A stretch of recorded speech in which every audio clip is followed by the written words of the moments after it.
This video is part 2 of our history of the Wishbone offense. We're going to go through footage of the Wishbone where we look at plays, and I'm going to point out some specific areas where the Wishbone worked, where it didn't, and showing why the Wishbone isn't as effective in today's football. Before I begin, I have a request. Part 1 about the Wishbone got demonetized because I used copyrighted short clips of existing footage. This video will be demonetized as well because it's full of copyrighted clips. YouTubers typically try to make up lost revenue by getting support on Patreon or having people purchase YouTube memberships. I have a Patreon site, but I have not yet implemented YouTube memberships. And if you have thoughts about either of those, I would love to hear them. I would love support for this channel because it takes a lot of time, and I would like to do a lot better with things like editing than I'm currently doing now. Thank you for any consideration. And now on to looking at the Wishbone offense. By the way, don't get the idea that I'm the best play breaker down guy. I just want to make some points, have some fun with the offense, and further the discussion about this great offense, mostly of the past. Whenever I think of the Wishbone offense, the first thing that comes to mind is the Texas backfield of long ago. On some plays, as the ball is snapped, the running backs do a head fake to the side in perfect synchronization, and it is one of the weirdest things you'll ever see in football. Here are a couple of short clips of the head fakes, courtesy of a film that was made about the 1970 Cotton Bowl, where Texas beat Notre Dame 21-17. The fakes are intended to get defensive players to step in the direction of the fake, and then the backs come back in the opposite direction, usually in a counter. If the defenders are fooled, the offensive linemen can end up with better blocking angles. Next up is an Oklahoma triple option being run by Jamelle Holieway, a man who still gives me nightmares. Note the defender crashing on the fullback to take away the first option. Also note that a defender to the outside is taken out by a downfield below the waist block that would now be illegal. The last thing to note on this play is how the running back stays with the quarterback all the way down the field, so the option is still a possibility 10 yards down the field. 1985 Nebraska versus Oklahoma. Tight end reverse to Keith Jackson, who scores. Oklahoma wins this game, and Keith Jackson deserves his own video because he was an amazing tight end who played for a team that really didn't throw the ball all that much.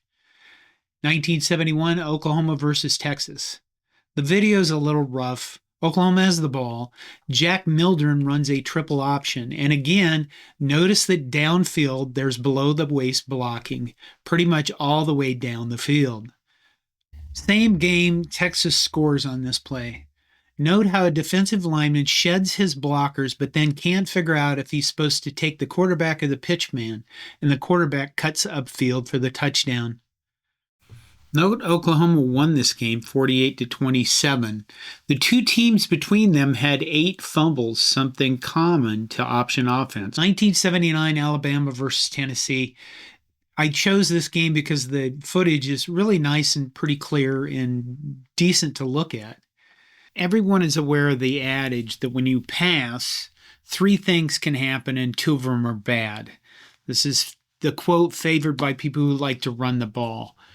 But people forget about how many fumbles occurred because of option pitches. A couple things to note about this play. Number 1, notice the motion. Alabama did that more than most other teams in the Wishbone. And 2, this is a really good example of a fullback quick hitting play.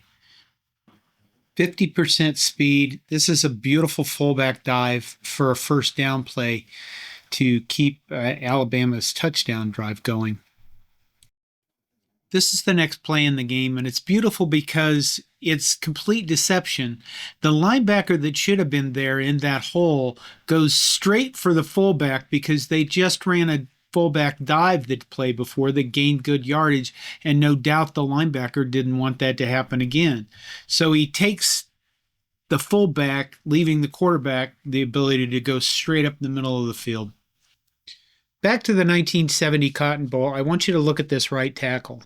First of all, notice that he starts in a 4-point stance. He comes back, he's pass blocking, but watch what he does. with his head and his arms. He uses his head to block mostly. He keeps his arms down by his side. Certainly that's unlike any pass blocking we see today. Another play from the 1970 Cotton Bowl. This time it's a reverse to a receiver. As this receiver comes around, he's going to end up with a number of blockers in front of him. Watch how they block their opponents. They will come into their opponents mostly with their arms down and making initial contact with their head. Now, I talked about butt blocking in part 1 of this Wishbone series. This is what you're seeing on this play, is men coming down the field and making contact head first, which is obviously now illegal in today's game.